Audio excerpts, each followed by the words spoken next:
Now, first, before all of that, the government are said to be considering plans to introduce an NHS app that would allow us to use our phone to show proof of either vaccination or a negative COVID test. So, Gloria, it's called the COVID status certification. Would you be happy to flash one of those?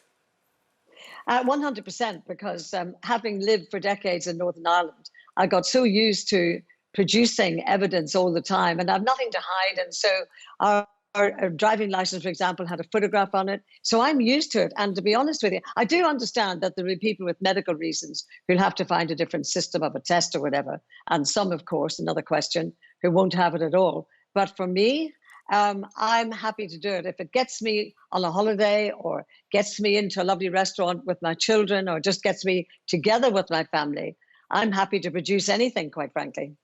Janet? I'm reluctantly going to accept it, but I do think there are issues here about privacy and about personal freedom. I don't want too much of my data shared by the government.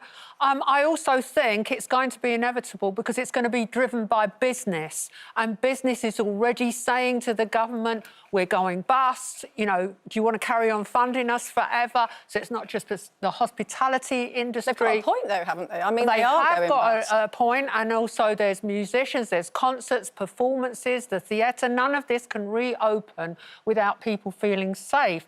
So I do think it will lead to a two-tier system, though. You won't just have a vaccination passport or wherever it's going to be called. You're going to have a certificate that's going to show that you've recently had the COVID lateral flow test or the other test, which goes away and you get overnight. Now, that leaves me some concerns because I don't think that the lateral flow test is that accurate. And we know it's shown anything that gives you the quick result is up to 50% inaccurate. So I do think there will be businesses that demand a kind of gold standard.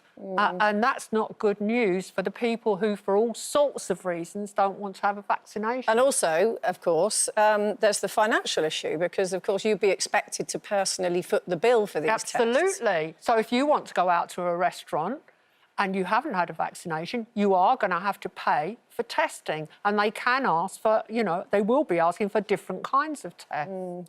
Brenda, where do you stand on COVID passports? I'm kind of with Janet in the fact that I don't think that I don't agree with them because I think it's just another way of controlling our movements, controlling our decisions, telling us what to do, rather than I'm all about trying to solve the problem rather than let's have some more paperwork to highlight your status of this or your status of that. I'm kind of over all the different statuses. I do think The that vaccine is trying to solve the problem. Yes, but I do think we're already seeing in the press nitpicking about the 1 in 5 people who haven't had the vaccination. And I see that as the beginning of, in some ways, it's racist. It's like, it's bothering me, that trend of argument, you know, picking on one section of the population, some of whom might have perfectly good and understandable reasons why they're not having the vaccination. Gloria?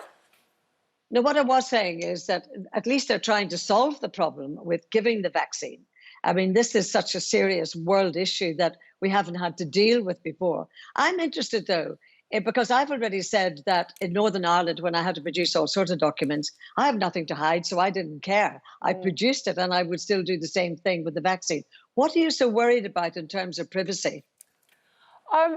Well, it's true that I don't like the idea of having to download an app. I don't want any more government apps on my phone than are absolutely necessary.